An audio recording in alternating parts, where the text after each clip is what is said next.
ये क्या कर रहा है? माँ, पढ़ाई कर रहा था।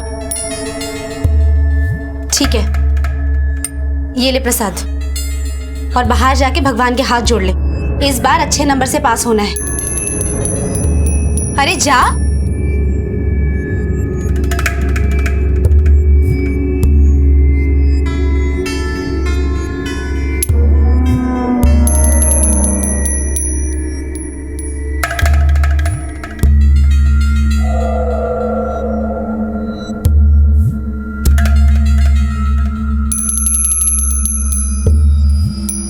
नमस्कार, आदाब। क्राइम पेट्रोल डायल 100 में आप सबका स्वागत है। हर इंसान के दिल में कुछ ऐसे जज्बात होते हैं जिनका वो जिक्र किसी से नहीं करता। खासकर किशोर अवस्था के बच्चों के दिलों में ऐसा बहुत कुछ होता है जिसे ना तो वो खुद समझ पाते हैं और ना ही किसी से कह पाते हैं। बड़े अगर चाहें तो थोड़ी समझदारी बरतते हुए बिना उनके दिलों की परतों को खोले उनके दिल को समझ सकते हैं। कच्ची उम्र के उन बच्चों को उनके एहसासों का अर्थ समझा सकते हैं। लेकिन बड़े या तो अनदेखा करते हैं या फिर उन पर गुस्सा होते हैं, और दोनों ही सूरतों में वो बच्चे बड़ों से छिपकर एक ऐसी जिंदगी जीने लगते हैं जिसका अंत या तो किसी जुर्म में होता है या फिर किसी हादसे में।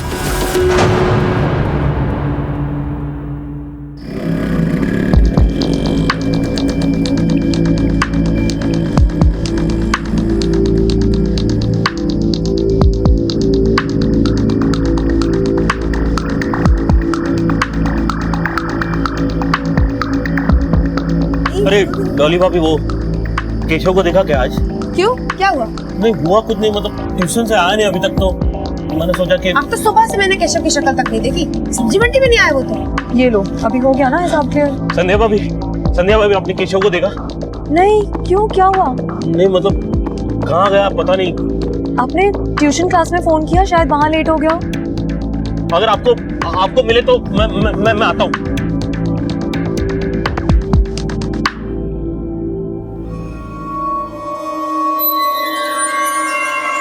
9 बज गए और ये लड़का घर नहीं लौटा। उसके आने तक सब भूखे रहेंगे क्या घर में? पहले पता होता तो फेस पैक लगा लेती मुंह में।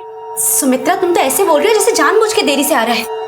हो सकता है साइकिल पंक्चर हो गई हो, और वैसे भी हमेशा समय पर आ ही जाता है। हाँ, मिश्री का घोल पिलाकर पैदा किए ना तुम। तो क्या तुम्हारी तरह नीम की निम्बोली का घोल पी के पैदा करती? हाँ, टाइम देख रहे हो, समय देख रहे हो तुम? 9:15 बजे। 6 साढ़े 6 बजे आ जाने वाला बच्चा अभी तक आया नहीं घर पे। नहीं, उसकी कोई परवाह नहीं तुम्हें। बस भाभी को ताना मारने का मौका चाहिए। नहीं,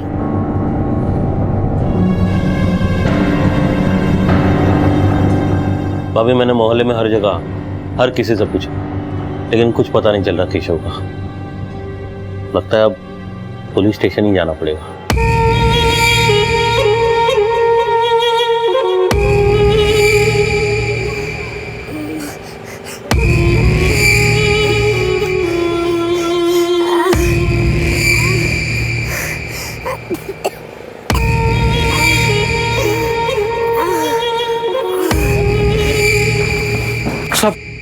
सब मेरा भतीजा केशव साहब पता नहीं कहाँ गया, सब लौटा नहीं घर पर। बैठिए आराम से। सब वो बैठ जाइए। नहीं, वो रोज जाता है सब वो क्लासेस पे, अपने कोचिंग क्लासेस में। 6 साढ़े 6 बजे तक आ जाता है। वो अभी तक आया नहीं। 16 साल का बच्चा है। मैंने मोबाइल ट्राई किया, मोबाइल बंद रहा है सब। कितने बजे निकला था घर से? हाँ, 4 बजे। उसके 4:30 बजे के क्लासेस होते हैं। कोचिंग क्लास के दोस्तों से भी पूछा, बता रहे वो आया नहीं वहां।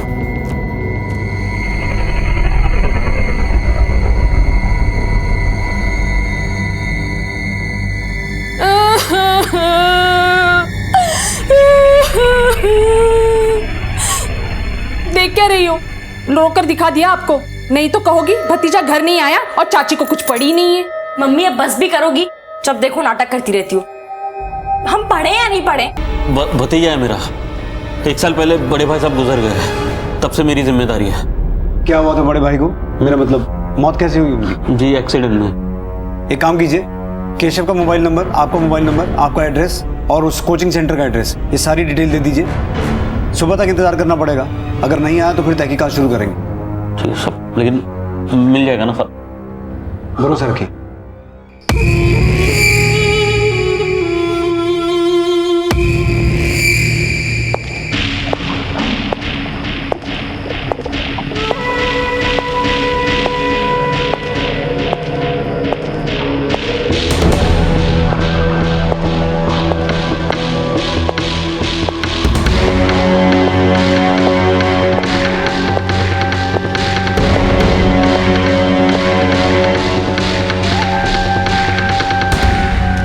सर, केशव के मोबाइल की लास्ट लोकेशन है विक्टोरिया पार्क। 4:30 बजे उसका फोन वहां पर बंद हुआ था। लेकिन उसका कोचिंग सेंटर तो आजाद नगर में है, तो वो विक्टोरिया पार्क क्या करने गया होगा? एक काम करो तिवारी, एक टीम लेकर विक्टोरिया पार्क जाओ। सर,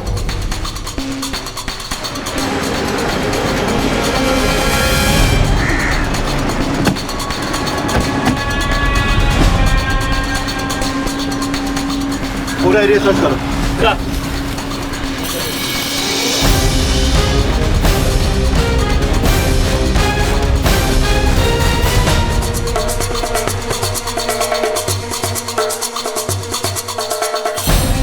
साहब ये साइकिल कल शाम से ऐसे ही पड़ी है। बैग चेक करो।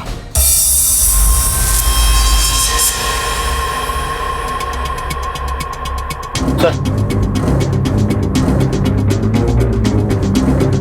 केशव शर्मा,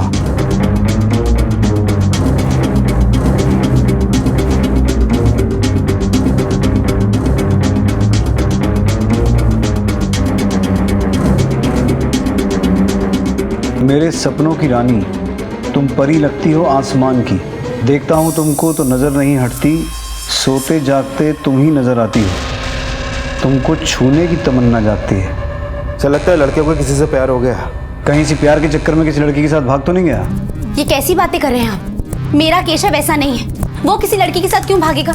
वो क्लास में फर्स्ट आता है। फर्स्ट आता था, हमने उसके स्कूल से पता किया है। इस साल उसके यूनिट टेस्ट में मार्क्स नहीं आ रहे थे, पढ़ाई में ध्यान नहीं था उसका। और उसकी किताब से हमें एक कार्ड मिला है, जरा देख के बताइए, ये लिखावट उसी की है ना?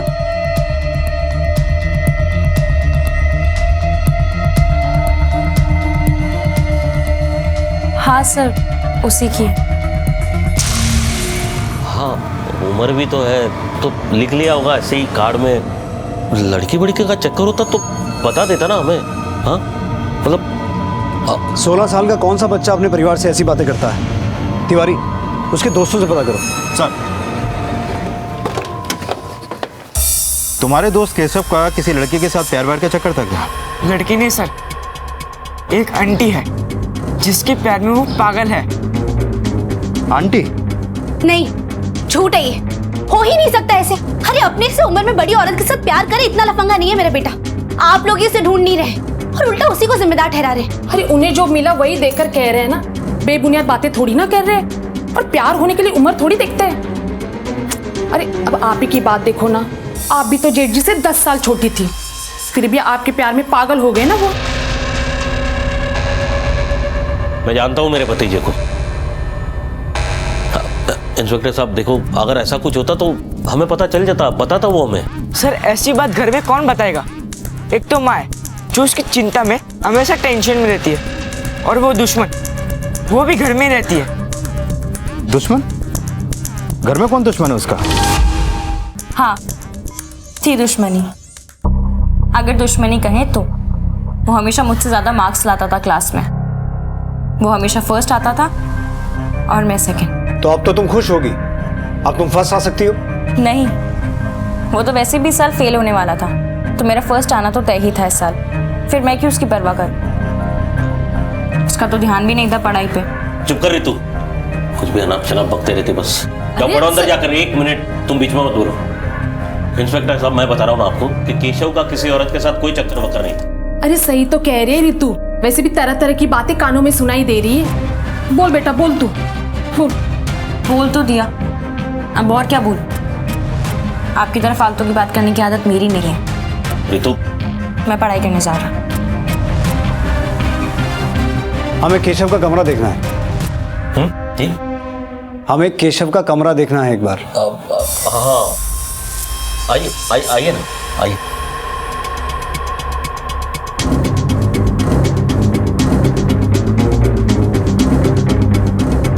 किशोरी, चेक करो।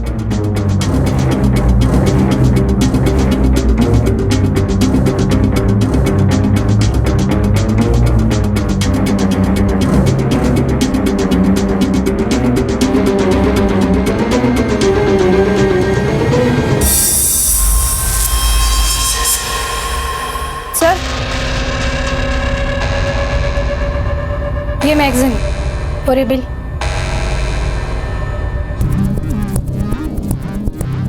Royal collections.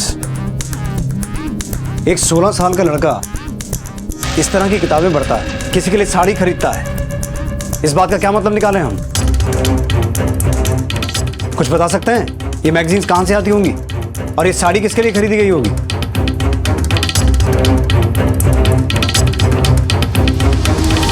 सर, ये केशव घंटों साइबर कैफे में बैठा रहता था। मैंने वहां पर चेक किया तो उसके फोल्डर में अजीब अजीब बातें मिली। मतलब? मैंने उसका फोल्डर अच्छी तरीके से चेक किया।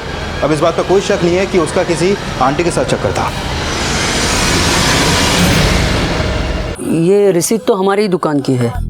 ये साड़ी, हाँ, एक 16-17 साल का लड़का आया था, उसने खरीदी थी। ये ऐसी वाली साड़ी थी सर, बिल्कुल। एक बात बताओ, दिन भर में इतने कस्टमर यहाँ पर आते हैं, वो लड़का कैसे याद रह गया तुम्हें?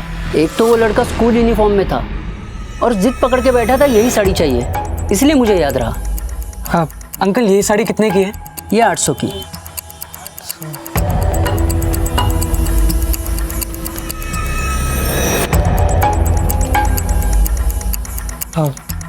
अंकल मेरे पास सिर्फ 700 रुपये हैं। आप मेरे को 100 रुपये कम करके दे दीजिए। नहीं, 800, पूरे 800। अंकल ये मुझे साड़ी बहुत पसंद है अंकल, ठीक प्लीज। है, लेकिन पूरे 800। अंकल मुझे किसी को गिफ्ट करना अंकल, प्लीज। अरे 700 रुपये कर दो ना अंकल, प्लीज। सिर्फ 100 रुपये कम है अंकल, प्लीज कर दो ना अंकल, प्लीज। सर, केशव का साड़ी खरीदना, औरतों वाली मैगजीन पढ़ना और उसके दोस्त मोहित का भी बयान है कि उसको किसी आंटी से प्यार हो गया था। लेकिन वो औरत है कौन तिवारी? सर, उसके स्कूल में कोई लेडी टीचर नहीं है और नई ट्यूशन क्लास में, और उसके कॉल रिकॉर्ड से भी साफ पता नहीं चल पा रहा है कि कोई औरत है उसकी जिंदगी में। हो सकता है घर के आसपास की कोई औरत हो जिसे फोन करने की जरूरत ही ना पड़ती हो। फिर वही बात, मैंने आपको कहा ना मेरा केशव ऐसा नहीं है। हम कोई मनगढ़ंत कहानी नहीं सुना रहे हैं, जो नजर आ रहा है उसी के आधार पर पूछताछ कर रहे हैं। आपको किसी औरत पे शक है? किसी औरत से बातचीत करता था वो? सब मैं बताती हूँ ना सर। हमारी बगल वाली एक औरत है, पूजा। मैंने केशव को 2-3 बार उसके साथ आते जाते हुए देखा है। सुमित्रा, ये अब क्या करे सर, पति को छोड़ दिया है उसने, अब यही सब करेगी ना वो। आंखों देखी कह रही हूँ मैं।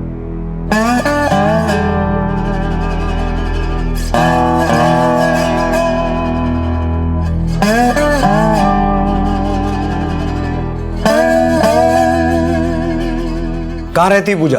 बस यही 4 मकान छोड़ के।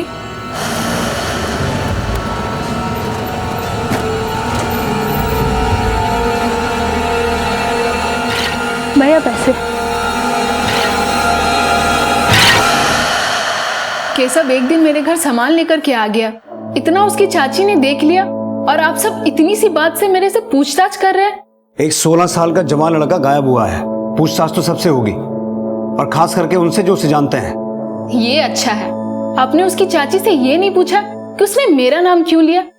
मैं बताती हूँ, मैंने अपने पति को छोड़ दिया, तलाक ले लिया उससे और अकेले रहती हूँ, इतना काफी है।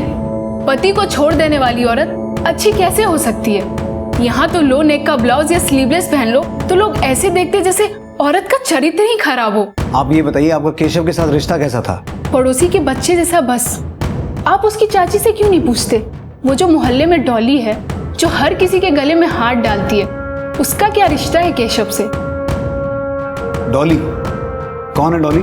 केशव उसको मौसी बुलाता है, पर वो मौसी, छी। 16 सितंबर की शाम 4 बजे के बाद आप कहाँ थी? साहब, मैं घर पे थी। अगर आपको भरोसा नहीं है तो मेरी पड़ोसी चौधराइन से पूछ लीजिए, मैं उससे गाजर का अचार बनाना सीख रही थी। ठीक है, आप जा सकती हैं। तिवारी, हो सकता है पूजा सच बोल रही हो, फिर भी नजर रखना इस पर। सर। अरे साहब, हंसी मजाक करना हमारी आदत है। क्या है ना, गली की हर बिकाऊ चीज की ऑनलाइन सेल्स गर्ल हैं हम। मतलब? अरे साहब, वो होता है ना ऑनलाइन सर्विस, पुराना माल बेचना, किसी का भी सामान बिकवाना हो, घर बिकवाना हो, गाड़ी बिकवाना हो, तो हम सौदा कर देते हैं, कमीशन ले लेते। अब क्या है ना साहब, हमारे पति के पास कोई काम वाम तो है नहीं, उसे नौकरी से निकाल दिया है, तो साहब घर तो चलाना है ना। तो घर चलाने के लिए छोटे बच्चों से हंसी ठिठोली करती हो? अरे साहब, गली का हर बच्चा हमको देख के तो जवान होता है, तो इसमें हमारा क्या कसूर? केशव तुमसे मिलने तुम्हारे घर पे आता था? हाँ साहब, बहुत ही अच्छा लड़का है। अब घर में कभी इस्त्री खराब हो जाए, टीवी खराब हो जाए, तो हम उसे बुला लेते थे, कम पैसे हमारा काम हो जाता था। और वैसे भी रिपेयरिंग के मामले में उसका हाथ बहुत अच्छा है। सर, मोहल्ले में जिससे भी पूछो डॉली के बारे में अजीब बात करता है, जैसे वो कोई तमाशा हो। हर किसी से मजाक करना, कोई शर्म कोई संकोच कुछ नहीं। सर, केशव अभी 16 साल का हुआ है, हो सकता है अट्रैक्ट हो गया हो, और इस उम्र में बहक जाना आसान होता है सर। अगर मान लें तिवारी की डॉली ने ऐसा किया तो उसका केशव के गायब होने से क्या कनेक्शन हो सकता है? सर, कहीं ऐसा तो नहीं कि डॉली के पति को पता चल गया हो केशव के बारे में? लेके आओ डॉली के पति को। हाँ, जलन होती थी केशव को देख के, नफरत करता था मैं उससे, लेकिन इसका मतलब ये नहीं है कि मैं उसे कुछ कर दूं। फूटे कुएं वाली गली में बहुत चर्चे हैं तुम्हारी बीवी के। अब मैं किसी की जुबान तो नहीं पकड़ सकता ना। मर्द हो, जलन तो होती होगी। क्या करूंगा जल के, कुछ काम तो है नहीं, वही कमाती है। मजबूर हो, ऐसा ही समझ लीजिए। लेकिन हमारी गली के लोग साले सब ऐसे ही हैं। मेरी बीवी घुल मिल के रहती है, खुल के हंसती है, तो जलते हैं सब। ये क्या बात हुई? आप इन्हें क्यों उठा के लेकर आ गए? इन्होंने क्या किया है? आप बिना सबूत के किसी को उठा लेंगे क्या? शक की बिना पर लेके आए हैं। फिलहाल सबूत तो नहीं है, इसलिए जा सकते हैं आप। चलो यहां से। तिवारी, मुझे ऐसा लगता है हमने सारी कड़ियों को ठीक से जोड़ा नहीं है। कुछ तो है जो हमसे छूट गया है। एक काम करो, सारे सबूतों को एक बार फिर से देखो, पता करो हमसे क्या छूटा है। सर, केशव के कमरे से जो मैगजीन हमें मिली थी, इसे एक बार फिर मैंने गौर से देखा। क्या पता चला? ये देखिए सर, इस पे अग्रवाल बुक स्टोर का स्टैंप है। पता करो।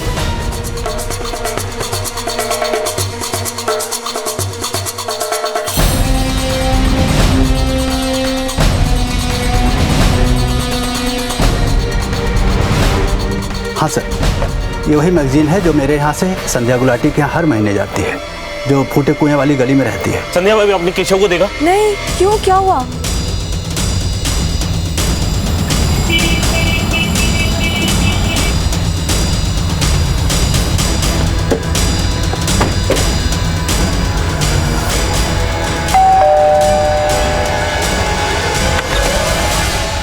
जी, हमें संध्या गुलाटी से बात करनी है। जी, संध्या तो मायके गई है मेरी बेटी श्रुति के साथ। मैं उसका हस्बैंड हूँ, धीरज गुलाटी। कहिए, क्या काम है? केशव को जानते हैं? 16 साल का लड़का है, आपके मोहल्ले में रहता है। हाँ, मेरे घर आता है टीवी रिपेयरिंग के लिए, और भी जगह जाता है रिपेयरिंग के लिए, पर 2 हफ्ते ट्राई किया, टीवी ठीक नहीं हुआ। हमें केशव के पास एक मैगजीन मिली है जो आपकी पत्नी दुकान से लेती थी। शक्ल से तो शरीफ लगता था, चोरी भी करता था। कुछ और मिला उसके पास?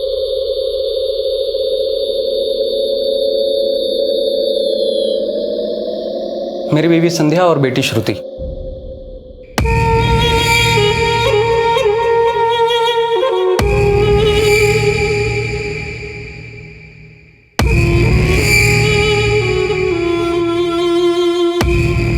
आपकी पत्नी मायके कब गई?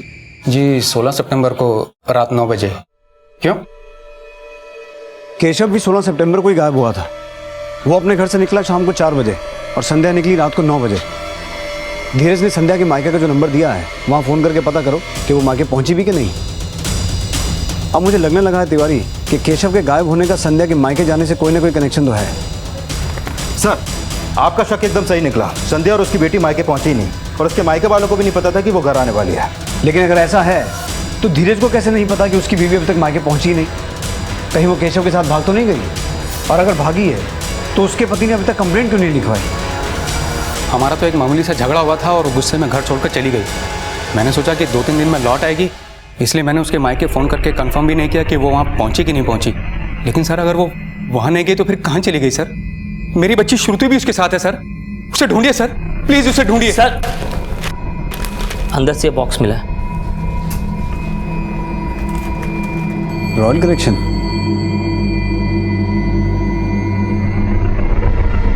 अंकल, ये साड़ी कितने की है? ये 800 की। सर, ये तो वही साड़ी है जो केशव ने खरीदी थी। अब इसमें कोई शक नहीं तिवारी कि केशव के गायब होने में संध्या का भी हाथ है। सर, अगर हम ये मान लेते हैं कि केशव और संध्या दोनों साथ में भागे, तो केशव का फोन बंद हुआ 4:30 बजे और संध्या घर से निकली 9 बजे। तो फिर बीच में 4-5 घंटे केशव था कहाँ? हो सकता है तिवारी कि प्लानिंग ही ऐसी की हो, क्योंकि दोनों अगर एक साथ निकलते तो गली में कोई ना कोई देख लेता। लेकिन सर अगर इन दोनों के बीच में वाकई में कुछ था तो कभी भी गली में किसी ने कुछ नहीं देखा, ऐसा कैसे हो सकता है? एक काम करो तिवारी, संध्या की नौकरानी को थाने बुलाओ। साहब मालिक मालकिन को बिल्कुल पसंद नहीं करते थे। चश्मा कहाँ है मेरा? चश्मा ढूंढ रहा इतनी देर से, चश्मा कहाँ है? तो कहाँ है मेरा चश्मा? मैं परेशान हो गया ढूंढ ढूंढ के। मैं ढूंढ देती हूँ, आप चाय तो पी लीजिए। अरे क्या चाय पी लूं? क्या कोई काम ढंग से करती नहीं हो, कोई चीज ढूंढो वक्त मिलती नहीं है। क्या करती क्या तुम सारा दिन? हर बात पर उनका अपमान करते थे। केशव का आना जाना था घर में? हाँ साहब, मालकिन उससे बहुत बातें किया करती थी।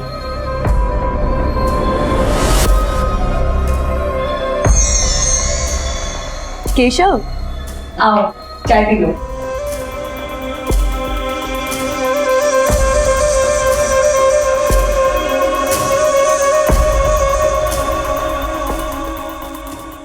आपके हाथ की चाय ना बहुत अच्छी लगती है। आपसे एक बात पूछूं? हाँ पूछो। अगर ना आपको दुनिया के किसी एक ऐसी जगह में जाना हो जहाँ पे आप बहुत खुश रहो, वो कौन सी जगह होगी? नदी किनारे, जहाँ मेरा अपना एक घर होगा और कोई लड़ाई झगड़ा नहीं, कोई टेंशन नहीं, सिर्फ एकांत। अगर आप वहाँ पे अकेले रहोगे और आपका टीवी खराब हो गया ना, तो मुझे ही आपका टीवी ठीक करने आना पड़ेगा। केशव के अलावा कोई और आता था कभी? नहीं साहब, कोई और तो नहीं आता था, पर हाँ एक बार केशव का एक दोस्त आया था। कौन? क्या नाम था? साहब हाँ मोहित नाम था उसका। मोहित? हाँ साहब। इसका मतलब मोहित ने हमसे ये बात छुपाई? मैं डर गया था सर, हिम्मत ही नहीं हुई। हाँ मैं जानता हूँ वो आंटी कौन है।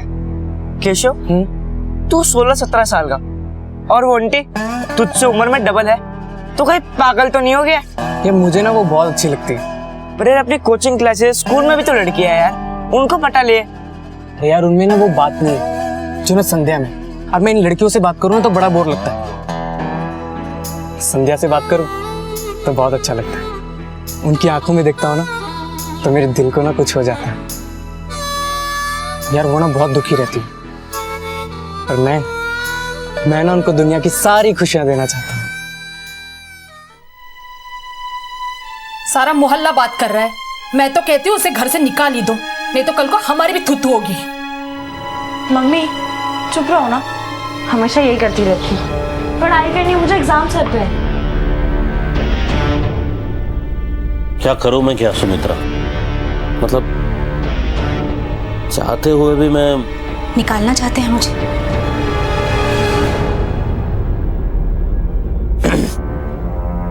अब जानती है कि क्या कुछ नहीं किया मैंने केशव के लिए, पर उससे तो हमारी नाक ही कटवा दी। सोचा भाई का लड़का है, जिम्मेदारी है मेरी, पर बर्बाद ही कर दिया उसने हमें। सर संध्या के फोन की लास्ट लोकेशन है पावली खास। पावली खास? हाँ सर। वो तो शहर से 2 किलोमीटर बाहर है, सुनसान जगह है। संध्या वहां क्या करने गई होगी? एक काम करो तिवारी, एक बार होके आओ, देखो कुछ पता चलता है क्या। सर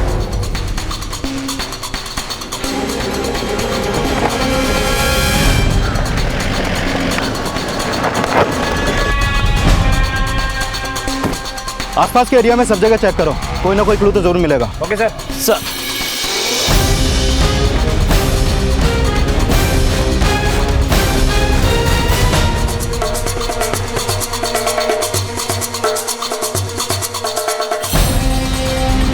सर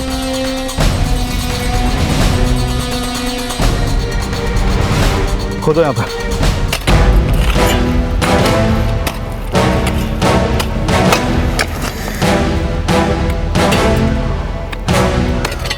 रुको रुको,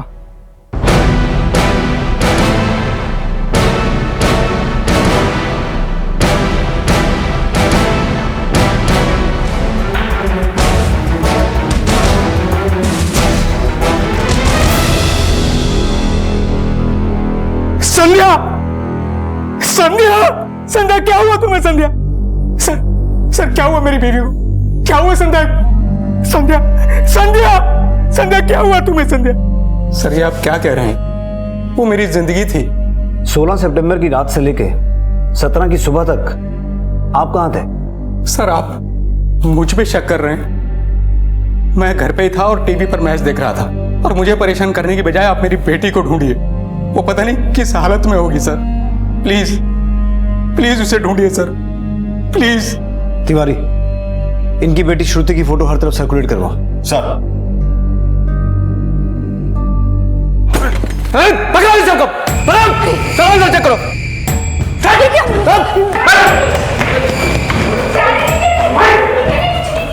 घबरा मत बेटा, चलो चलो। आ जाओ आ जाओ। अब तक जो कड़ियां जुड़ी थी उनसे एक ही चित्र बनता नजर आ रहा था कि एक 16 साल के लड़के को अपने से दुगनी उम्र की औरत के साथ प्यार हो गया था और उसने उसकी जान ले ली थी। अगर यह सच था तो उसने ऐसा क्यों किया था? आखिर एक बुद्धिमान और संवेदनशील लड़के के कदम खून जैसे संगीन जुर्म की तरफ क्यों बढ़े? क्या इस जुर्म का सूत्रधार कोई और था? पुलिस इस केस को सुलझाने में लगी थी कि तभी उनके सामने एक ऐसा सच आया जिसने इस कहानी में कई और परतें खोल दी।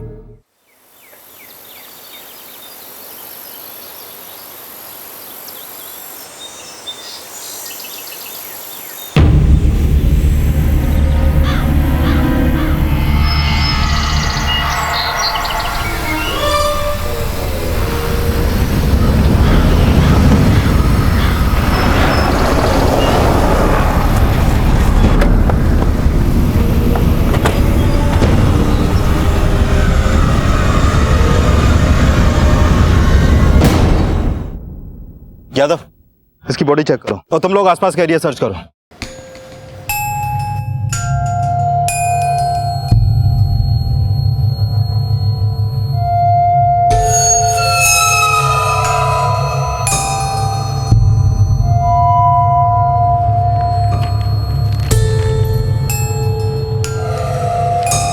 यादव, विक्टोरिया पार्क यहाँ से ज्यादा दूर नहीं है।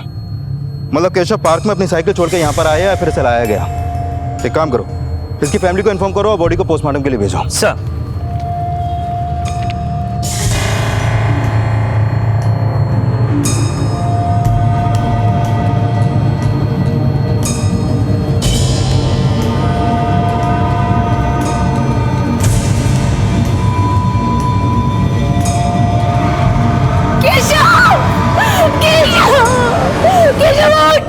उठ बेटा उठ।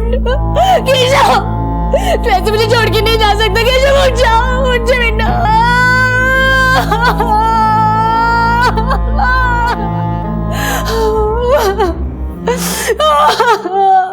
सर, केशव की पोस्टमार्टम रिपोर्ट के मुताबिक उसकी मौत 16 सितंबर की शाम 4 से 5 बजे के बीच हुई, जबकि संध्या की मौत रात 10 बजे। दोनों को मारने का तरीका भी अलग है। संध्या की मौत उसका गला घोंट के की गई तो केशव के सर पे किसी भारी चीज से वार किया गया। तिवारी, हो सकता है इन दोनों का साथ भागने का प्लान हो और ये बात किसी को पता चल गई हो और उस किसी ने पहले केशव को मारा और फिर संध्या को। तो सर फिर उस बच्ची का क्या हुआ? सर, बाकी सब बच्चों का तो एड्रेस ट्रेस हो चुका है, सिर्फ एक यही बच्ची का नहीं, और ये कुछ पता भी नहीं पा रही। बेटा, आप बता सकती हो आपका घर कहाँ है? ठीक है, हम सभी थानों में इसका फोटो सर्कुलेट करवाते हैं। तिवारी, मुझे स्ट्रांगली ऐसा लगता है कि केशव के केस में उसके घर का कोई सदस्य इन्वॉल्व है। एक काम करो, उसकी फैमिली के हर सदस्य के कॉल रिकॉर्ड निकालो। या तो उसके घर से कोई है या फिर संध्या का पति, क्योंकि दोनों के पास खून करने का मोटिव है। संध्या के पति को दोबारा बुलाओ। सर आप बेकार में एक बेगुनाह को परेशान कर रहे हैं। मैंने कुछ नहीं किया है, मैं घर पे ही था। सर, मैंने केशव के घर वालों के सबके कॉल रिकॉर्ड चेक किए हैं। उत्कर्ष के कॉल रिकॉर्ड से एक बात पता चली है। केशव के गायब होने वाले दिन और उस दिन से एक दिन पहले भी उत्कर्ष की एक नंबर पे बार बार बात हुई है। 15 और 16 सितंबर को इस नंबर पे बहुत कॉल्स किए थे तुमने। किसका नंबर है ये? हमें मजबूर मत करो कि हम तुमसे जवाब निकलवाएं। अपने आप बता दो। श्याम नाम है उसका। वो पेपर्स देने वाले थे, केशव के परीक्षक। एग्जाम के पेपर बेचता है? देख एक लड़के की मौत हो चुकी है, अगर इसमें तेरा कोई कनेक्शन निकला ना तो समझ ले कितने साल जेल में सड़ेगा तू। बोल।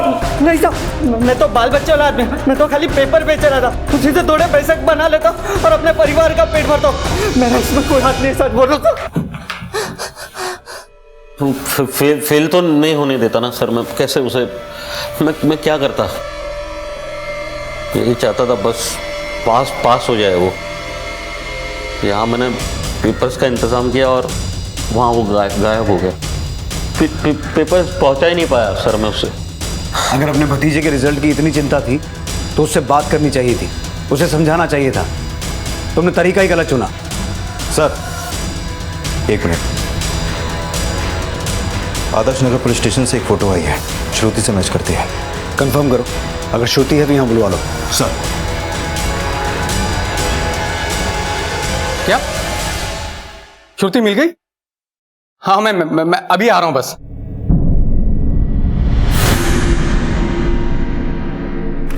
सर धीरज तो गायब हो गया है। उसका फोन सर्वेलेंस पे डालो, लास्ट लोकेशन पता करो, हमें वो आदमी जल्द से जल्द चाहिए। सर।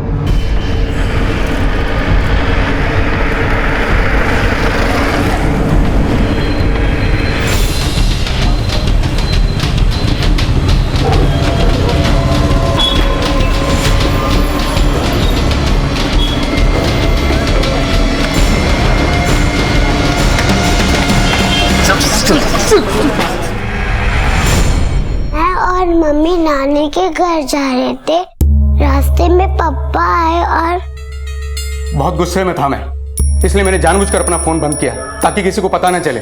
पर वो तो मायके जा रही थी और तुम उसे वैसे ही पसंद नहीं करते थे। मैं उसे जितनी नफरत करता था उतना ही प्यार भी करता था। मैंने कभी सोचा भी नहीं था कि वो मुझे छोड़कर चली जाएगी। और फिर केशव का घर आने जाना बढ़ गया, और जिस दिन केशव घर से गायब हुआ उसी दिन रात को संध्या भी मायके जाने वाली थी। मैं समझ गया कि दोनों एक साथ भागने की प्लानिंग कर रहे हैं, इसलिए संध्या जब घर से निकली तो मैंने उसका पीछा किया।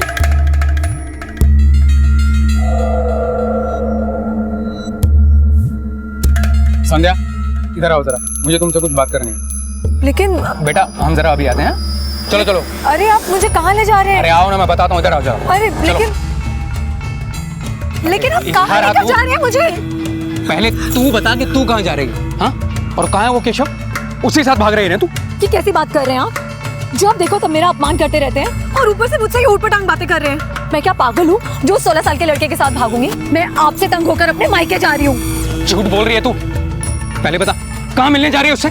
छोड़िए मुझे और जाने दीजिए। मुझे छोड़ के जाएगी तू? मुझे छोड़ के? हाँ जाऊंगी, बताइए क्या कर लेंगे आप? मैं आज तुझे सीधा ऊपर ही भेज देता हूँ। मार डाला मैंने उसे और पास की बंजर जमीन में गाड़ दिया। मैं डर गया और श्रुति को वहीं छोड़ के चला गया। मुझे लगा था कि लाश कभी किसी को मिलेगी ही नहीं। संध्या सच कह रही थी धीरज, उसका केशव के साथ कोई रिश्ता नहीं था। वो नासमझ बच्चा केशव अपनी कल्पना की दुनिया में खोया होगा। उसे कैसे मारा? नहीं सर, मैंने केशव को नहीं मारा। तिवारी सर, मैंने केशव को नहीं मारा। मुझे लगता है धीरज सच बोल रहा है, लेकिन फिर केशव को मारा किसने? मैंने नहीं दिए किसी को पेपर्स। अब सारे पेपर्स यहीं पे इस ड्रॉर में, ये देखिए। अरे पेपर्स तो मैंने यहीं पर रखे थे। अगर आपके अलावा कोई जानता ही नहीं था कि पेपर्स यहाँ रखे हैं तो लेके कौन जाएगा? आपसे लगता है ठीक से सवाल जवाब किए नहीं हमने। चलिए हमारे साथ। अरे ऐसे कैसे आप इन्हें लेके जा सकते हैं? इन्होंने कुछ नहीं किया है। घंटे भर में पता चल जाएगा इन्होंने क्या किया है और क्या नहीं किया। तिवारी सर, इन्होंने पेपर्स नहीं दिए। तो फिर किसने दिए?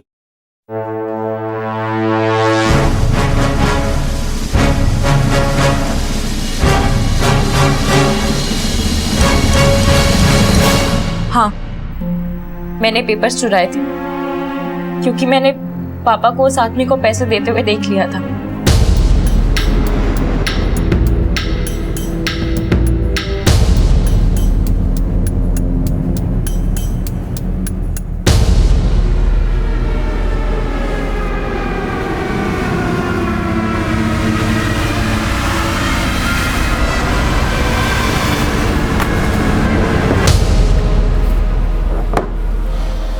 पेपर्स चुराए थे मैं समझ सकता हूँ, लेकिन केशव को जान से क्यों मारा? तुम्हारा भाई था वो।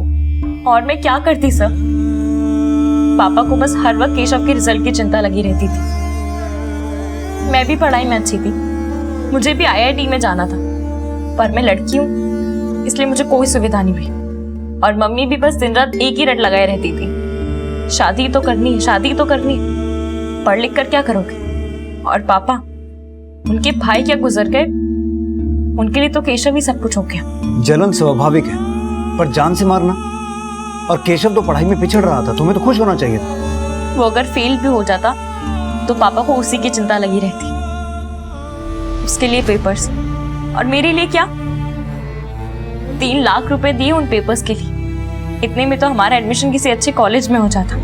मैं देख रही थी पापा अपना सब कुछ उस केशव पर लुटा देंगे, इसलिए मैंने उसे मारने का प्लान बनाया। मैंने केशव को कहा कि एक आदमी है जो एग्जाम के पेपर्स देने वाला है, तुम बस साथ चलो।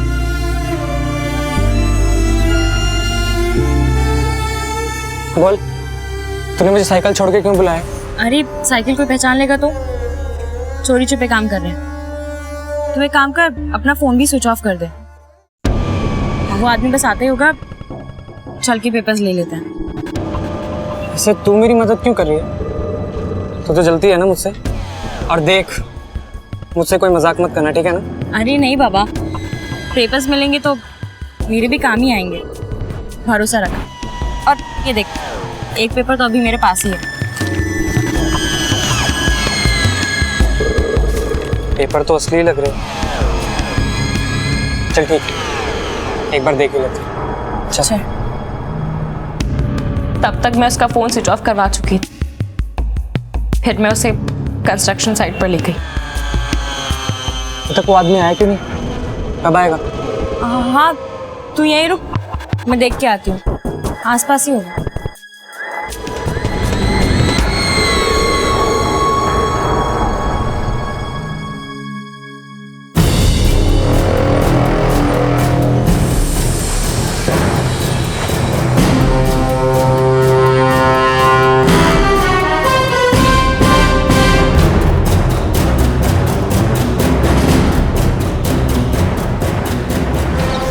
मैंने जो किया मुझे उसका कोई पछतावा नहीं,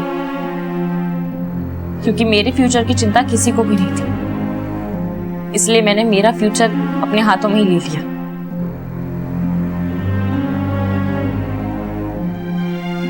संध्या के खून के जुर्म में उसके पति धीरज को गिरफ्तार किया गया है और उस पर अपनी बेटी को बेसहारा छोड़ने का आरोप भी लगा है। दूसरी तरफ केशव की चचेरी बहन ऋतु को केशव की हत्या के लिए हिरासत में लिया गया है और उसे बाल सुधार गृह में भेज दिया गया है। इस जुर्म का बीज तभी बो दिया गया था जब एक ही घर में बड़े हो रहे भाई बहन के बीच कंपटीशन का माहौल बना और फिर एक की सफलता को लेकर दूसरे के मन में ईर्ष्या का। किशोर अवस्था में एक दूसरे के प्रति ईर्ष्या बेहद स्वाभाविक है। वो सिर्फ इतना चाहते हैं कि उन्हें अपनों का प्यार मिले, लेकिन एक के हिस्से में ज्यादा प्यार और तारीफ और दूसरे के हिस्से में जलन और घुटन हो तो दूसरे का गुस्सा होना भी स्वाभाविक है। ये बड़ों की जिम्मेदारी है कि वो अपने बच्चों को एक सा प्यार दें, सभी को आगे बढ़ने के लिए प्रोत्साहित तो करें ही, लेकिन उन्हें यह भी समझाएं कि वो एक दूसरे के कॉम्पिटिटर नहीं हैं। ऋतु भी उतनी ही अच्छी स्टूडेंट थी जितना कि केशव। उसे तो पता ही नहीं था कि केशव के मन में क्या चल रहा है और उनके परिवार के लोगों को दोनों बच्चों की मानसिक अवस्था का, उनके मन में उठते सवालों का अंदाजा ही नहीं था। एक के कदम बढ़े जुर्म की तरफ और दूसरा हुआ उस जुर्म का शिकार। यह बेहद जरूरी है कि हम बच्चों के प्रति संवेदनशील रहें, खासकर 12 से 16 साल की उम्र के बच्चों के प्रति। और याद करें कि जब हम उम्र की उस दहलीज पर थे तब हमारे मन में कैसे सवाल उठते थे, कैसे सपने थे हमारे और कैसे तब हमारे बड़ों ने हमें समझा ही नहीं था। लेकिन हमें उन्हें समझने की कोशिश करनी होगी, क्योंकि आज वक्त बहुत तेजी से बदल रहा है। आज के जमाने का 16 साल का लड़का या लड़की पिछली जनरेशन से ज्यादा अवेयर है और ज्यादा क्यूरियस भी। नमस्कार, आदाब। क्राइम पेट्रोल डायल 100 में आप सबका स्वागत है। हमारे जीवन के बेहतरीन पल हमारे बचपन से जुड़े होते हैं। बचपन हमारे जीवन का एक ऐसा हिस्सा होता है जिसमें हम बिना किसी तनाव के, बिना किसी डर के दिल से जीते हैं। लेकिन अगर यही बचपन जुर्म और खौफ के बादलों से घिर जाए तो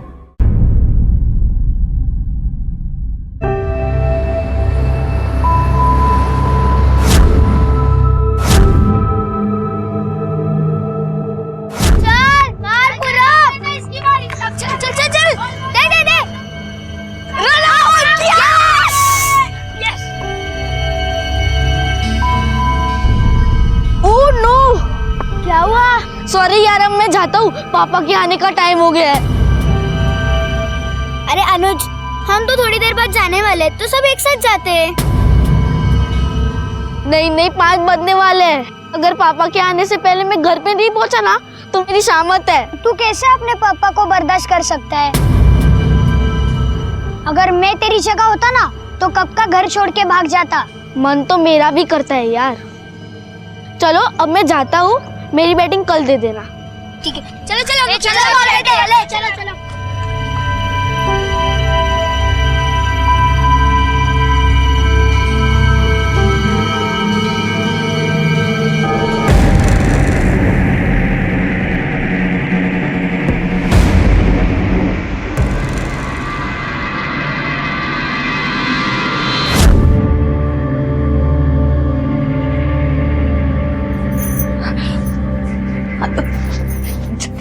मैं डर गई थी, कितनी डर गई थी मैं। अच्छा हो गया तू पापा आने से पहले आ गया। चल जल्दी अंदर चल, 5 बजने को आया और पापा कभी भी आते होंगे। तू जल्दी से फ्रेश हो जा और किताब खोल। जा जा जा जल्दी। पुष्पा, प्लीज बैग दीजिए मुझे।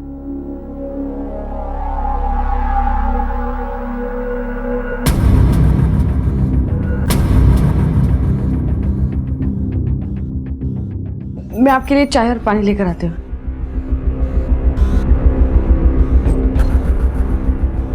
ये मिट्टी कहाँ से आई?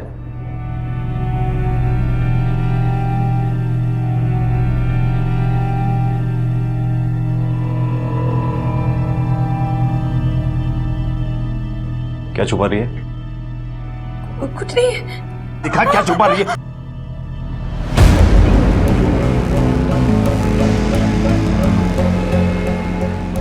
अच्छा,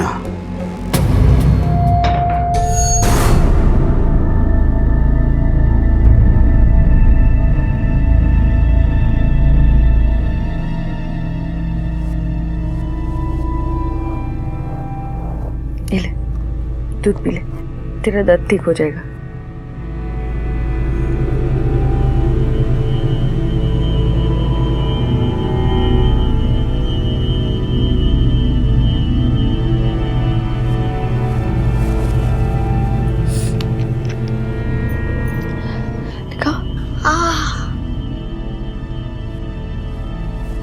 ठीक है?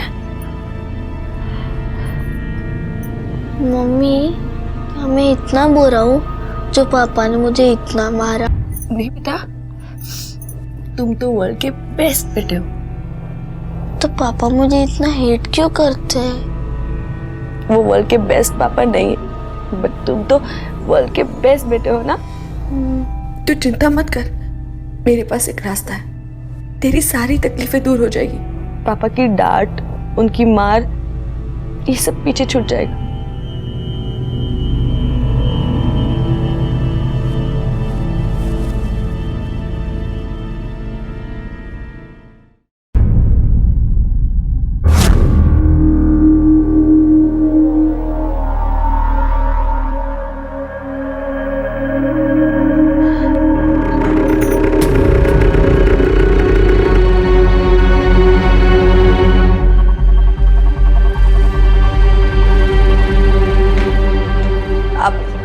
आप आ गए?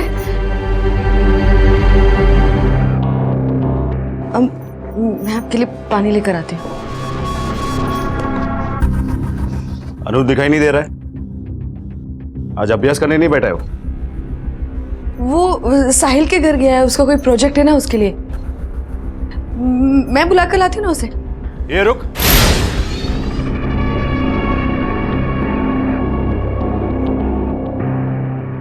क्या कहा?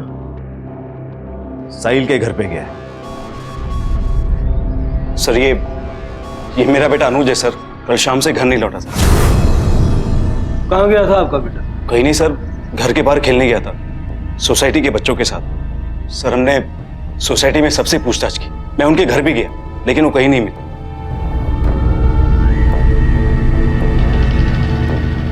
सर सोसाइटी के बच्चों का तो कहना है कि अनुज उनके पास आया ही नहीं। सर 10 साल का है मेरा बच्चा, मैं उसके बिना नहीं रह सकती। आप प्लीज मेरे बच्चे को जल्दी ढूंढिए ना। ठीक है, आप डिटेल्स लिखवा दीजिए। सुनिए सर, आइए।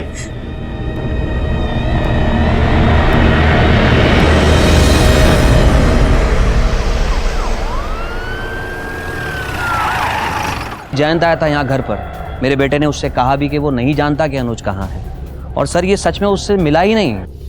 ठीक बेटा, आपको घबराने की कोई जरूरत नहीं है। हाँ, हम बस तुमसे कुछ सवाल पूछेंगे। ये अनुज तुम्हारा दोस्त था, राइट? हाँ सर। वो तुम्हारे साथ खेलने आता था? हाँ। आप लोग यहाँ गली में खेलते हैं? पहले खेलते थे लेकिन अब नहीं। क्यों?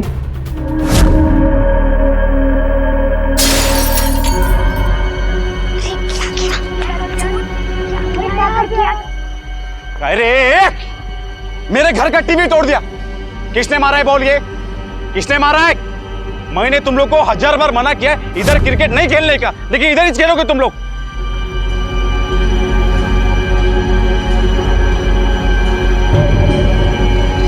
तुम लोग को पढ़ाई नहीं करनी क्या?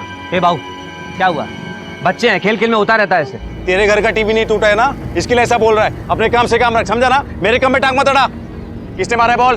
बोल दो, नहीं तो छोड़ूंगा नहीं किसी को भी। तुमने तोड़ा? Sorry uncle, sorry uncle. Sorry? तेरे दांत तोड़ू, बाद में बोलू सॉरी चलेगा? जयंत, तेरा दिमाग खराब है। बच्चे से कोई ऐसे बात करता है? मेरे को बोलने से पहले ना अपने बच्चे को सिखा कि कैसे जीने का, कैसा खेलने का। इधर खेलता है, खेल का ग्राउंड है क्या इधर? जाओ दे ना, आज चला। ये तू अपने काम से काम रख, समझा ना? मेरे को मत सिखा। जानती नहीं इनको रोज बोलता नहीं खेलने का, लेकिन इधर ही खेलेंगे जानबूझ के मेरे को चिढ़ाने के लिए। ए विजय, मेरे को शाम तक है ना मेरा टीवी ठीक चाहिए, वरना मैं तेरा पूरा घर तोड़ूंगा। घर तोड़ेगा तू? हाँ? घर गया, तेरे को भी तोड़ दूंगा, समझा ना? चल साउकर मत बन बीच में, चल। नहीं खेलेंगे नहीं, चलो ना आप। शाम तक मेरे को मेरा टीवी ठीक चाहिए। ठीक। सर, सारे बच्चे तो झूठ नहीं बोल सकते ना। और तो और अनुज कल आया ही नहीं था खेलने इनके साथ। देखिए, आपको ऐसे तकलीफ देना हमारा कोई इरादा नहीं था। आपके बेटे की उम्र का ही एक बच्चा अभी तक घर नहीं लौटा, और इसीलिए इस केस के बारे में अच्छे से इन्वेस्टिगेट करना बहुत जरूरी है। सर, अनुज ने मुझे कहा था अगर उसका बस चलते थे ना, वो घर छोड़ के चला जाता था। Oh no! क्या हुआ? सॉरी यार, अब मैं जाता हूँ, पापा के आने का टाइम हो गया है। अगर पापा के आने से पहले मैं घर पे नहीं पहुँचा ना तो मेरी शामत है। तू कैसे अपने पापा को बर्दाश्त कर सकता है? अगर मैं तेरी जगह होता ना तो कब का घर छोड़ के भाग जाता। मन तो मेरा भी करता है यार। और उसके पापा भी बहुत स्ट्रिक्ट है।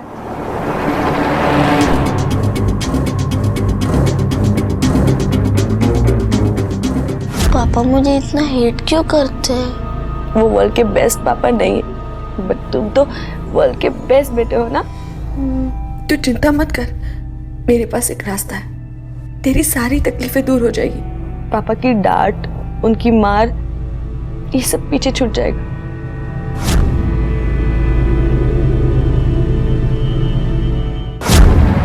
सर, बच्चे का फादर स्ट्रिक्ट था, तो कहीं ऐसा तो नहीं कि खुद से वो कहीं चला गया? सर, उसका दोस्त पूरब का भी तो यही कहना है। बच्चे के स्कूल में पता करो, उसके दोस्तों से पूछो, हो सकता है अपने किसी दोस्त से उसने डिस्कस किया हो। सर,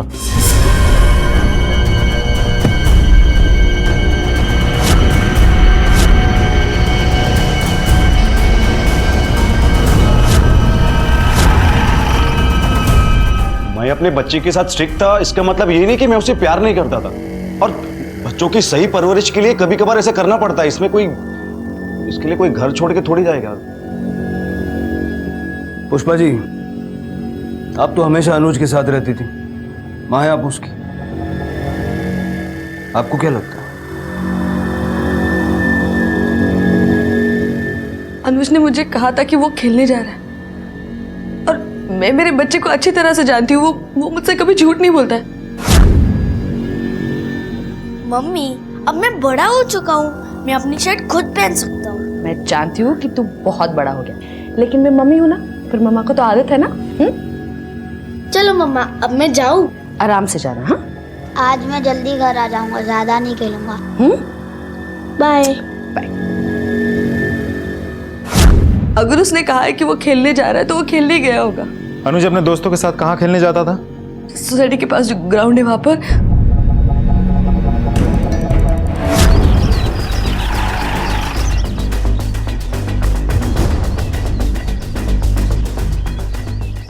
चारों तरफ ढूंढो अच्छे से। जी सर।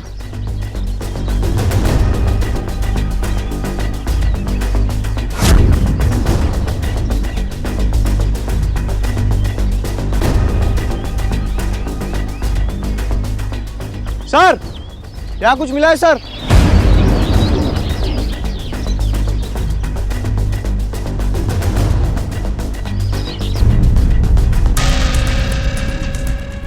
ये मेरे अनुज की शर्ट है। हाँ, मैंने खुद उसे ये शर्ट पहनाई थी। उसी की शर्ट है। मम्मी, अब मैं बड़ा हो चुका हूँ, मैं अपनी शर्ट खुद पहन सकता हूँ। मैं जानती हूँ कि तू बहुत बड़ा हो गया, लेकिन मैं मम्मी हूँ ना, फिर मम्मा को तो आदत है ना। अगर अनुज खेलने गया था तो बाकी बच्चों ने हमसे झूठ बोला। अनुज हम लोग के साथ खेलने ही नहीं आया था। सर ये सच में उससे मिला ही नहीं। अनुज कल आया ही नहीं था खेलने इनके साथ। लेकिन वो ऐसा क्यों करेंगे? कहीं ऐसा तो नहीं कि उनका आपस में कोई झगड़ा हुआ? सर ये जितने भी लड़के लड़के हैं ना, एक नंबर के झूठे और आवारा है। सर आप इनकी बातों में मत आइएगा। हमें क्या करना है और क्या नहीं ये हम अच्छी तरह से जानते हैं। आपको जो करना है कीजिए, लेकिन मेरे बच्चे को ढूंढिए। पता नहीं मेरा बच्चा कहाँ के साल में हो गया। मेरा बच्चा प्लीज उसे ढूंढिए। रोना बनकर मिल जाएगा।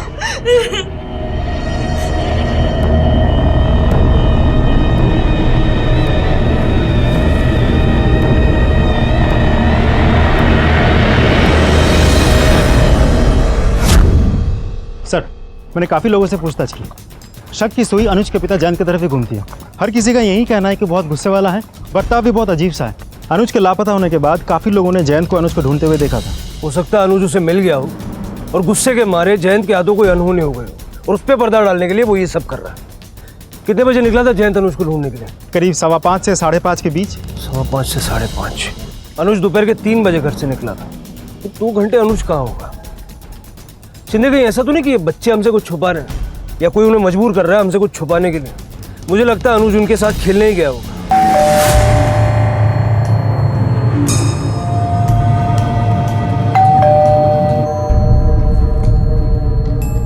पुलिया ठीक कर गया और कुछ भी बोला ना तो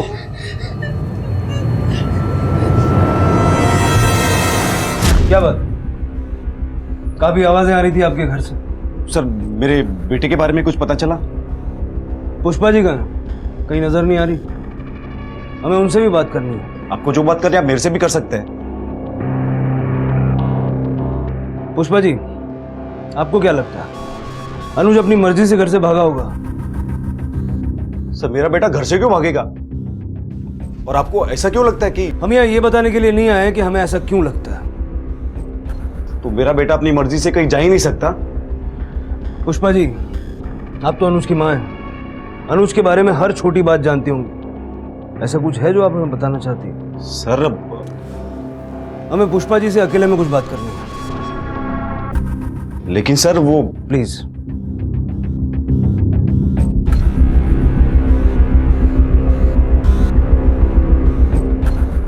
पुष्पा जी, जयंत आपके और अनुज के साथ मारपीट करता था और शायद इसी वजह से अनुज डरा डरा सा रहता था।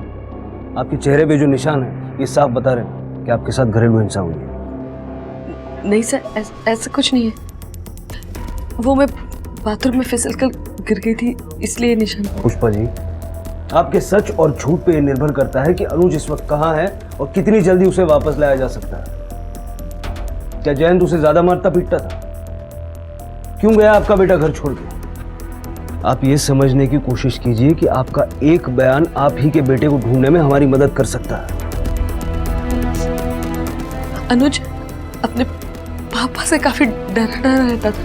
मम्मी, मैं क्लास में फर्स्ट आया। अरे वाह, तुम्हारे सारे सब्जेक्ट्स में बहुत अच्छे मार्क्स हैं, बस मैथ्स को छोड़कर थोड़े से कम है। क्या? मैथ्स में कम आ गया इसे? नहीं, अनुज क्लास में फर्स्ट आया है। अरे मैथ्स में मार्क देखे, पिछली बार से 5 कम है। ऐसे ही चलता रहा ना तो ऊपर से नहीं नीचे से फर्स्ट आएगा तू। नहीं पापा, आई प्रॉमिस मैं अच्छे मार्क्स लाऊंगा। मैं अपने बच्चे के बिना नहीं जी सकती। प्लीज मेरे बच्चे को ढूंढिए।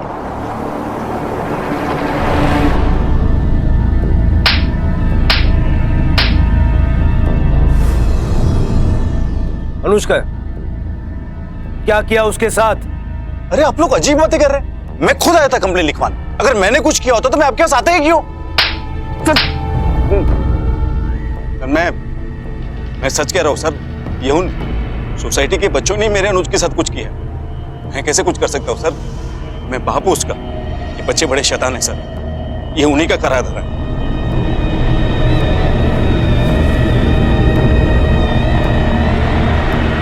इस केस में अनुज का पिता जयंत पुलिस के शक के घेरे में था, लेकिन जयंत के एंगल में पुलिस को अब तक ऐसा कोई सबूत नहीं मिला था जो जयंत को दोषी साबित कर सके।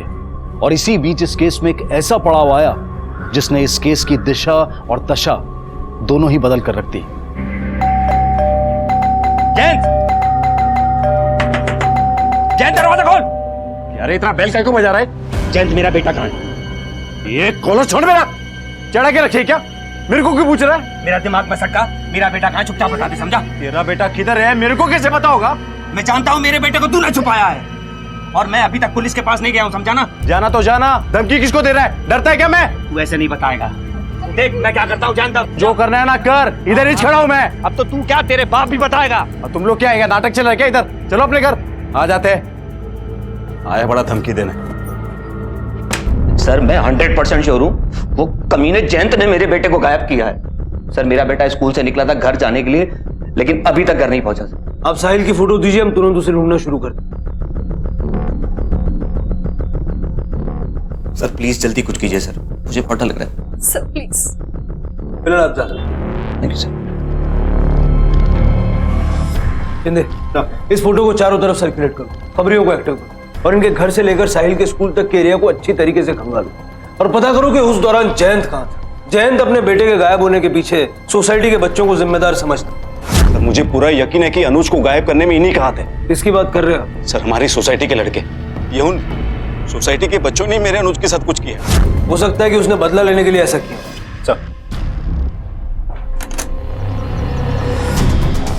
सर आप यहाँ दोपहर 2 बजे से कहाँ थे तुम? क्यों सर? जो पूछ रहा हूँ उसका जवाब दो। नहीं सर, मतलब मैं घर पे ही था, कहीं नहीं गया। बेटे की टेंशन की वजह से मैं सर स्कूल भी नहीं गया आज। आप पुष्पा से पूछ लीजिए सर। बोलना, मैं घर पे ही था। हाँ घर पर।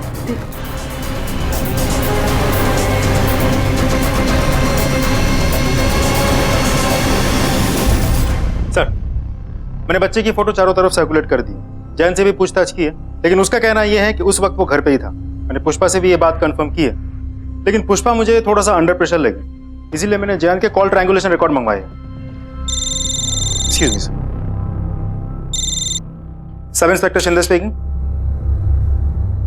क्या? ओके सर, पास के एरिया में एक बच्चे की लाश मिली।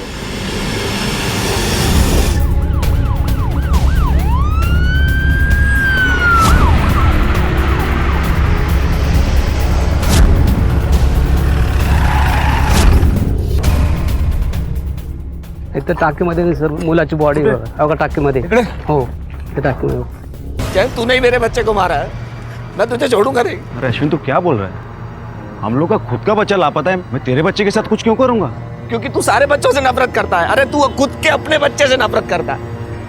मुझे समझ में नहीं आता लोग तुझे खुला क्यों छोड़ते हैं। तुझे तो पागल खाने में एक मिनट बात को किधर? एक मिनट शांत हो जाइए, चले जाइए आप, निकलिए आप भी जाइए, जाइए। बच्चों आप दोनों ठीक हो? कुछ कहना चाहते हो? सर बच्चों को जो कुछ बताना था आपको पहले ही बता चुके हैं सर, और क्या जानना चाहते हो आप? यार पता नहीं बच्चे को इतनी बेरहमी से किसने मारा। सुना है लाश किसी शांत इलाके में फेंकी गई थी। पापा। क्या हुआ बेटा? पापा वो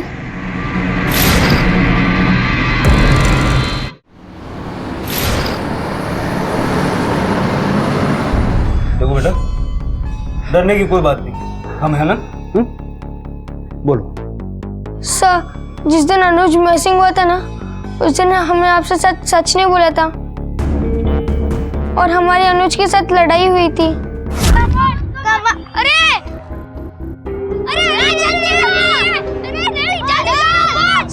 जल्दी करो, अरे नहीं मैं आउट नहीं हूँ, तू चीटर है, तुम लोग चीटर हो। हम लोग चीटर है? तू चीटिंग कर रहा है। अरे तू चीटिंग कर रहा है।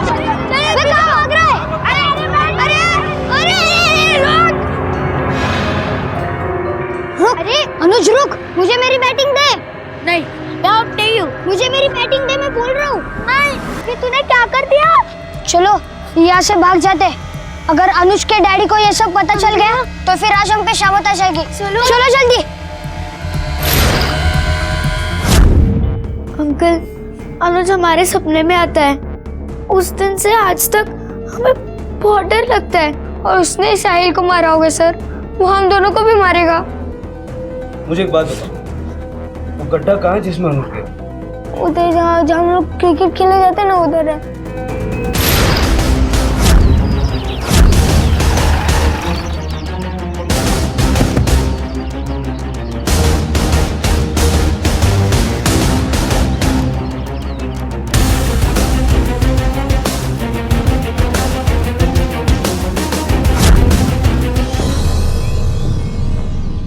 सर मैं कह रहा था आप लोगों से, इन राक्षसों ने मेरे बच्चे के साथ कुछ किया। मैंने कहा था इनकी उम्र पे मत जाओ, लेकिन आपने मेरी एक बात नहीं सुनी। सर कहाँ है मेरा बेटा अनुज? पूरब और प्रीति ने हमें अनुज के इसी गड्ढे में गिरने के बारे में बताया था। हम भी इस मामले को समझने की कोशिश कर रहे हैं। अनुज को ढूंढना हमारी प्रायोरिटी है। आप लोग शांति से काम लीजिए। सर हमारा बच्चा मिल नहीं रहा है, वो किस हालत में होगा हमको पता नहीं, और आप कह रहे हम शांति से काम ले। सर अगर मेरे बच्चे को कुछ हुआ ना, मैं उन बच्चों को छोड़ूंगा नहीं सर। आप कुछ नहीं करेंगे। क्या करना है और क्या नहीं करना है ये हम तय करेंगे। अपने आप पे काबू रखिए। कितनी डालो? 7 फीट। शिंदे, आखिर अनुज है कहाँ? वो गड्ढा तो सूखा हुआ है। ऐसा तो नहीं कि गड्ढे में गिरने से अनुज की मौत ना हुई हो और बाद में उसे होश आ गया हो। लेकिन सर अनुज गड्ढे से बाहर कैसे निकला होगा? क्योंकि बच्चे के हाइट के हिसाब से गड्ढा काफी गहरा था। इतनी गहराई में से उसके लिए अकेले बाहर निकलना ऑलमोस्ट इम्पॉसिबल है। तो किसी ने शायद बाहर निकलने में उसकी मदद की होगी। 2 बातें हैं शिंदे, या तो गड्ढे में गिर के अनुज की मौत हुई तो फिर किसने अनुज की लाश को बाहर निकाला, और अगर गड्ढे में गिर के अनुज मरा नहीं तो फिर वो कौन था जिसने अनुज को गड्ढे से निकलने में मदद की? लेकिन सर एक बात समझ में नहीं आ रही है, इन सब से साहिल का क्या कनेक्शन हो सकता है, और उसकी मौत क्यों और कैसे हुई? साहिल की मौत के बाद यह केस एक ऐसे भंवर में फंस चुका था जहां से किनारे तक पहुंचना मुश्किल था। पूरब और प्रीति ने जो कुछ भी पुलिस को बताया था वो काफी शॉकिंग था। उनके बयानों ने इस केस में अनगिनत सवालों के ऐसे तीर छोड़े थे जिन्हें जरूरत थी बस सच की एक ढाल की। अनुज कहां था, किस हाल में था, इसका किसी को कोई अनुमान नहीं था। अनुज के गायब होने का साहिल की मौत से क्या कनेक्शन था, इस राज पर से भी पर्दा उठना भी बाकी था। और इसी बीच साहिल की पोस्टमार्टम रिपोर्ट आई, जिसके आते ही सबके होश फाख्ता हो गए। सर साहिल के पोस्टमार्टम रिपोर्ट आ चुकी है। रिपोर्ट बहुत शॉकिंग है सर। मरने से पहले बच्चे के साथ काफी हद तक फिजिकल टॉर्चर हुआ था, यहाँ तक कि उसके प्राइवेट पार्ट्स भी बुरी तरह से इंजर्ड है।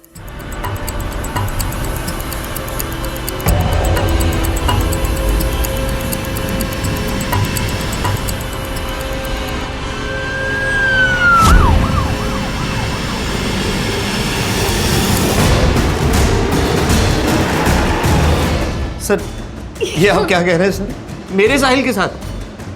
सर उस जैन की इतनी हिम्मत कैसे हो गई, इतनी घटिया हरकत करने की मेरे बेटे के साथ? मैं आपके हाथ जोड़ता हूँ, प्लीज उसको गिरफ्तार कर लीजिए, वो बहुत ही गंदा आदमी है। देखिए मैं समझता हूँ कि इस वक्त आप पे क्या बीत रही है, लेकिन जैन के खिलाफ हमारे पास कोई भी ऐसा सबूत नहीं है जिससे ये साबित किया जा सके कि उसने ये सब किया। पर ये सब उसी ने तो किया है सर।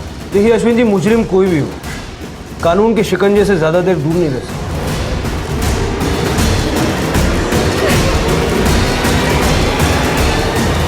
बेचारा साहिल। लेकिन सर आपको अनुज के बारे में कुछ पता चला? क्या आप हमें कुछ बताना चाहती हैं?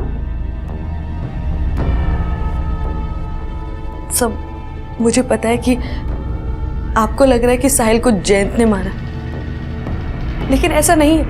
वो गुस्से वाले हैं, लेकिन वो ऐसी हरकत कभी नहीं कर सकते। वो स्कूल में टीचर है और उन्हें अच्छी बुरी की समझ है। और एक टीचर होके वो घर में अपनी बीवी बच्चे के साथ मारपीट करता है। सही कहा है आपने, अच्छे और बुरे की बहुत अच्छी समझ है उसने।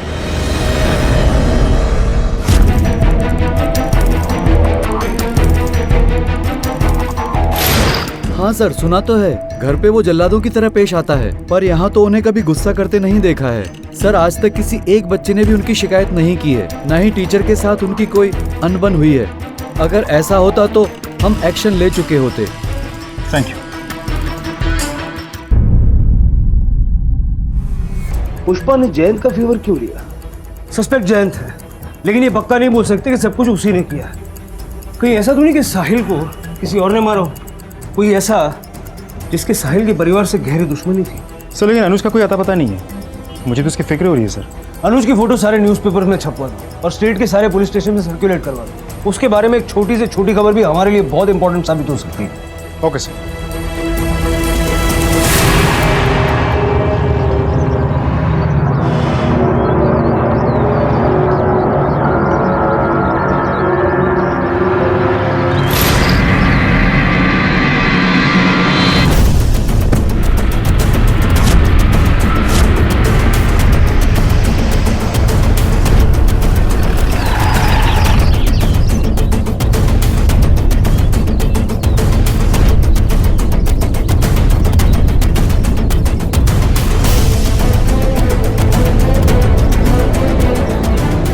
सर ये तो अनुज है। जयंत को खबर करो और आसपास के इलाके की अच्छे से तलाशी लो, देखो कुछ मिलता है। सर। हेलो।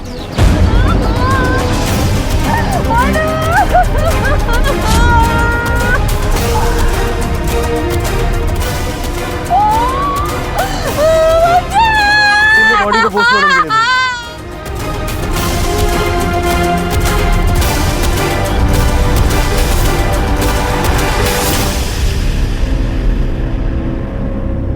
क्या मेरे अनुज को भी साहिल की तरह टॉर्चर किया गया? ये आप क्या करें इंस्पेक्टर साहब? कोई ऐसा क्यों करेगा? 10 साल का था बच्चा, उसने किसका क्या बिगाड़ा? मेरा बच्चा।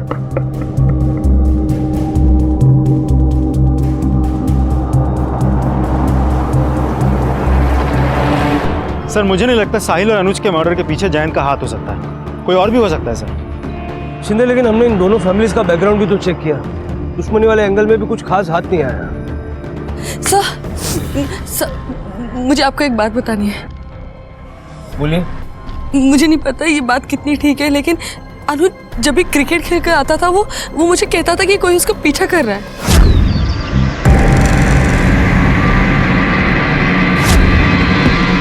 कोई मेरा पीछा कर रहा है। क्या तू पागल हो गया? तेरा पीछा कोई क्यों करेगा? मम्मा अच्छा इतना सब कुछ हो गया, आप ये अब बता रही हैं? मुझे ध्यान ही नहीं रहा।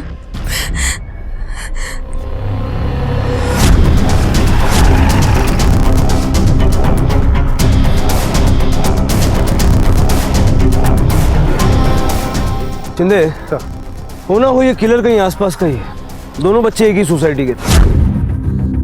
किलर ने बच्चों को अच्छे से फॉलो किया है, उनका डेली रूटीन ठीक से समझा है। सर मुझे तो लगता है अनुज को उस कुएं से इसी हत्यारा ने निकाला होगा। जरा पता करो आसपास के लोगों ने कोई किसी आदमी की सस्पिशियस मूवमेंट देखी है क्या? मुझे लगता है पूरब और प्रीति से हमें फिर से बात करनी होगी। सर। बेटा, आप दोनों को कहीं भी आते जाते हुए ऐसा लगा कि कोई आपका पीछा कर रहा है? कभी कभी लगता था, मुझे उस दिन लग रहा था कि कोई हमारा पीछा जरूर कर रहा है।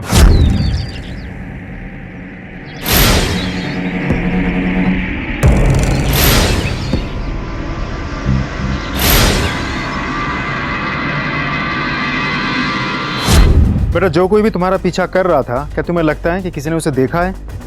मुझे तो मेरे रोहन दादा छोड़ने आते हैं, शायद उन्होंने उसे देखा हो। हाँ सर, मैं प्रीति को ड्रॉप करने तो जाता हूँ, लेकिन उसके बाद वहाँ से फौरन निकल जाता हूँ। कभी कभार रुक भी जाता हूँ अगर टाइम हो तो। जिस दिन साहिल गायब हुआ था उस दिन रुके थे? नहीं सर, उस दिन मुझे काफ़ी काम था, अपना होमवर्क भी करना था, इसलिए मैं वहाँ से फौरन निकल गया। वैसे भी आते वक्त प्रीति उसके फ्रेंड के साथ आने वाली थी। रोहन, अच्छे से याद करने की कोशिश करो, शायद उस दिन तुमने ऐसा कुछ देखा हो जो अजीब हो, या कोई आदमी जो पहले भी दिखा हो। नहीं सर, मैंने इतना ध्यान भी नहीं दिया।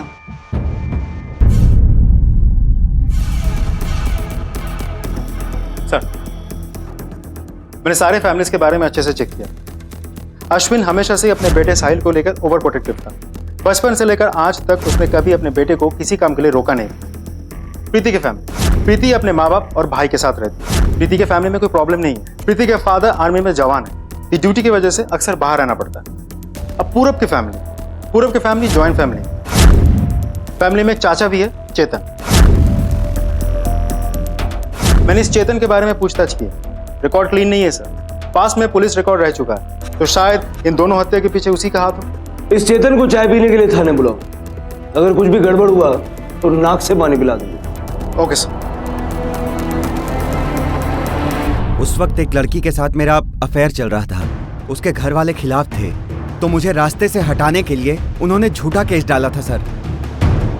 उस वक्त फॉल्स केस में मुझे फंसाया गया था सर, और बाद में वो केस क्लोज भी हो गया था सर। मुझे पता है सर कि आप मुजरिम को तलाश रहे हो, लेकिन सर किसी और का गुनाह मेरे सर मत थोपिए। चेतन, अगर तुमने कुछ नहीं किया तो डरने की जरूरत नहीं है, लेकिन अगर कुछ जानते हो तो अभी बता दो। नहीं सर, मैं सच में कुछ नहीं जानता।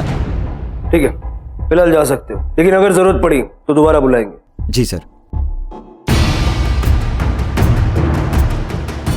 शिंदे, इसकी बात पे विश्वास करना मुझे ठीक नहीं लग रहा। इसके कॉल रिकॉर्ड्स और ट्रायंगुलेशन रिकॉर्ड्स निकालो। पता करो कि जब अनुज और साहिल गायब हुए तब ये कहाँ था। Okay sir. अनुज और साहिल की हत्या में पुलिस का सबसे ज्यादा संदेह अब चेतन पर था। पुलिस की थ्योरी तो चेतन को मुजरिम बता रही थी, लेकिन उन्हें इंतजार था एक ऐसे सबूत का जिसके हाथ लगते ही वो चेतन को अरेस्ट कर सके। इसी वजह से पुलिस ने चेतन की पूरी हिस्ट्री खंगाल दी। उस पर दिन रात नजर रखी जा रही थी, उससे जुड़े हर शख्स से पूछताछ की जा रही थी।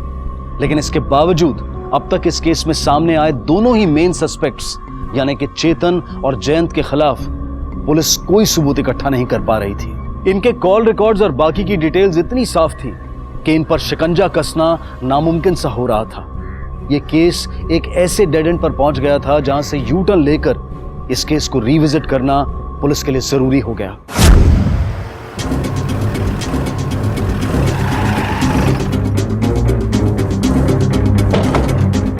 सर, मैंने दोनों प्राइम सस्पेक्ट चेतन और जयंत को अच्छे से चेक कर लिया। कॉल डिटेल्स और बाकी बिनाहों पर तो दोनों क्लीन लगते हैं। शिंदे, कोई तो ऐसा सुराग है जो अब तक हमें मिला नहीं और जिसकी वजह से किलर आजाद घूम रहा है। हो सकता है किलर बच्चों से मिला, हो सकता है बच्चे किलर को जानते हो।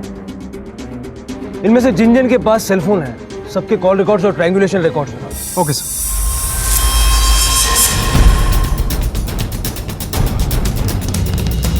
ये देखिए सर, दोनों जगह पर मौका वारदात पर यह नंबर एक्टिव। शिंदे, अगर जो हम सोच रहे हैं वही हुआ है तो इसके पीछे मोटिव बहुत स्ट्रांग होगा। इसके सारे डिटेल्स निकालो, इसके दोस्त रिश्तेदार सबसे गहरी पूछताछ करो। आई एम श्योर डेफिनेटली कुछ ना कुछ मिलेगा। Okay sir.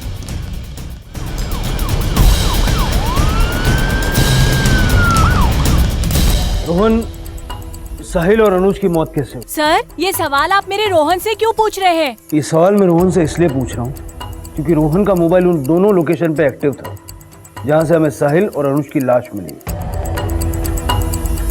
रोहन, तुमने कहा कि उस रोज तुम जल्दी चले गए। उस दिन मुझे काफी काम था, अपना होमवर्क भी करना था, इसलिए मैं वहां से फौरन निकल गया। तुमने झूठ बोला था। तुम्हारे मोबाइल लोकेशन से मैं पता चला कि तुम कहीं नहीं गए थे, वहीं थे। सर, हो सकता है कि मैं वही था, मुझे इतना ठीक से याद नहीं है। रोहन, तुम हमें सब कुछ बता सकते हो क्योंकि प्रीति ने हमें सब कुछ बता दिया। एक्चुअली वो रोहन दादा को बहुत चिढ़ाते हैं सब, उसका बहुत मजाक उड़ाते हैं। इसी वजह से पापा भी उस पर बहुत गुस्सा करते हैं। और सब मिलकर रोहन को क्यों चिढ़ाते हैं? सर, एक्चुअली वो रोहन दादा। रोहन, क्या ये सच है कि लोग तुम्हारा मजाक उड़ाते थे? मुझे हर वक्त ये साबित करने के लिए कहा जाता था कि मैं मर्द हूँ। कोई मुझसे बात नहीं करना चाहता था। सब मेरा मजाक उड़ाते थे, खास करके अनुज के पापा जयंत अंकल। लड़कियों के लड़कों के साथ खेलती है, अक्ल बिकल है कि नहीं? शर्म आती है? तेरे घर वाले कुछ बोलते नहीं तेरे को? और ये बाल ऐसे खुले, बाल में तेल कौन डालेगा? तेरी मम्मी को बोल।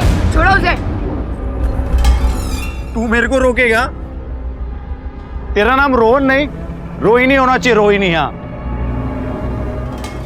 और बाल तो तेरी भी बड़े चाहिए। एक काम कर, तू भी अपनी बहन की तरह बाल में तेल लगा। और हाँ, ये ये तेरी बहन का क्लिप भी पहन ले और घर जाके अपनी बहन के कपड़े भी पहन ले, बहुत अच्छा लगेगा। तेरी हरकतें तो लड़की जैसी है ही, अब तू पूरा लड़की ही बन जा। चल आया मेरे को रोकने। और तुम लोग कौन सी कक्षा में तू? सबको लगता था कि मैं कमजोर हूँ, लड़कियों जैसा हूँ, तभी मैंने सोच लिया था कि मैं साबित कर दिखाऊंगा कि मुझ में कितनी ताकत है।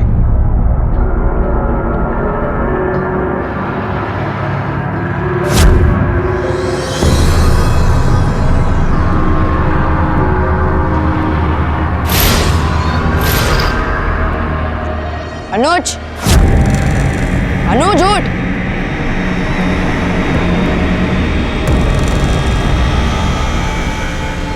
अनुज, हाथ ले, हाथ पकड़। उन लोगों ने तेरे साथ बहुत बुरा किया ना, चल आज मैं तुझे घर छोड़ता हूँ, आराम से।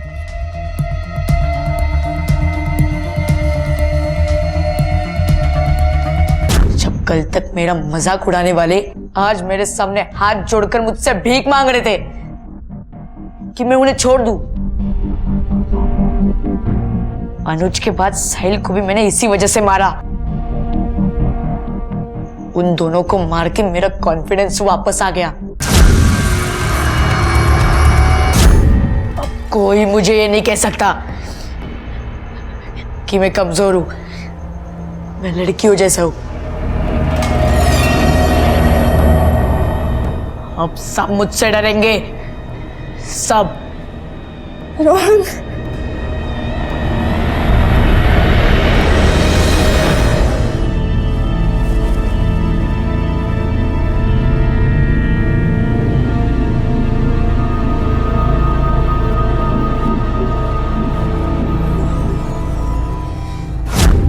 तुम तो वर्ल्ड के बेस्ट बेटे हो ना। एक दिन जब तुम जिंदगी में सफल हो जाओगे ना, तब गम का साया भी नहीं होगा। पापा की डांट, उनकी मार, ये सब पीछे छूट जाएगा। पर क्या तुम अपनी मम्मा को भी साथ ले जाओगे? हाँ, मैं आपको इतना दूर ले जाऊंगा कि माँ पापा आपको परेशान नहीं कर पाएंगे।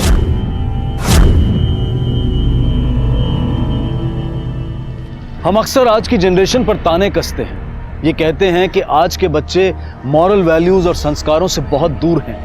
हमें अक्सर ऐसा लगता है कि उनमें किसी चीज की कमी है, लेकिन क्या इस सब के लिए सिर्फ वो बच्चे जिम्मेदार हैं? ये हम सब के लिए बेहद जरूरी है कि हम अपने बच्चों के मन को समझें, उनकी तकलीफों को उनके साथ बैठकर दूर करें। जिस तरह से आजकल की भागदौड़ की जिंदगी में हमारा जीवन कठिन हो चुका है, उसी तरह से बच्चों के कंधों पर भी बोझ बढ़ा है। बच्चों के भविष्य, उनके सुख दुख और उनकी बाकी की हर चीज के लिए हम जिम्मेदार हैं। पुष्पा और जयंत ने अपना बच्चा तो खोया ही, लेकिन इसी बीच कहीं ना कहीं उन्होंने अपने रिश्ते को भी खो दिया। साहिल के घर में भी मातम का माहौल है। रोहन की उम्र कम होने की वजह से उसे जुवेनाइल होम भेज दिया गया, जहां उसे स्पेशल साइकोलॉजिकल ट्रीटमेंट भी दिया जा रहा है। अब मैं अनूप सोनी आपसे विदा लेता हूं, फिर मुलाकात होगी अगले एपिसोड में एक और चौंका देने वाले केस के साथ।